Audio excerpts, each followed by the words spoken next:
தேவர்களை இம்சித்து வந்தான்.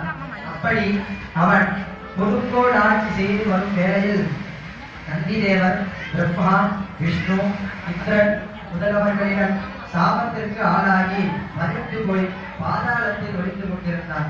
தன் ஆயுள் காலம் முடிவதை நெருங்கி கண்டு அசுரேஷன் தான் வாரிசு இல்லாமலா இறப்பது என்று எண்ணி தன் குலகுருவாகிய சுக்கிர பகவானை நோக்கி தவம் செய்தான்.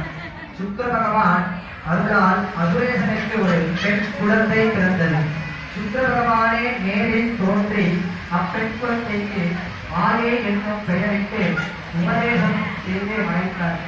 அந்த உபதேசம் என்னவென்றால், மாயையாகப்பட்டவள் காஷ்யபனிடம் போய் வலிய பிள்ளைகளை பெற்றுக்கொண்டு அப்பிள்ளைகளுக்கு மகா உபதேசமாகப்பட்ட பஞ்சாட்சர உபதேசத்தை பெறச் செய்து லோகத்தையே ஆளும் மகா தபஸ்வியாக இருக்க வேண்டும் என்று உபதேசம் செய்து மறைந்தார். அப்படி சுக்கிர பகவானின் உபதேசத்தை ஏற்று மாயையாகப்பட்டவள் காஷ்யப முனிவரிடம் சென்று வலிய பிள்ளைகளை பெற்றார். முதல் ஞாபகத்தில் சூரபத்மனும் அவனுக்கு உதவியாக 30,000 வெள்ளம் ராட்சசர்களும் உண்டானார்கள்.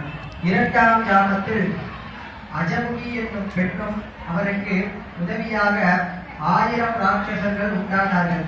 மூன்றாம் ஜாமத்தில் சிங்கமகாசுரனும் அவனுக்கு உதவியாக 40,000 வெள்ளம் ராட்சசர்களும் உண்டானார்கள். அதன் பிறகு தாரகாசுரன் அவனுக்கு 50,000 வெள்ளம் ராட்சசர்களும் உண்டானார்கள். அதே ஜாமத்தில் யானை முகத்துடனும் துளி முகத்துடனும் கரடி முகத்துடனும் குதிரை முகத்துடனும் 70,000 வெள்ளம் ராட்சசர்கள் உண்டானார்கள்.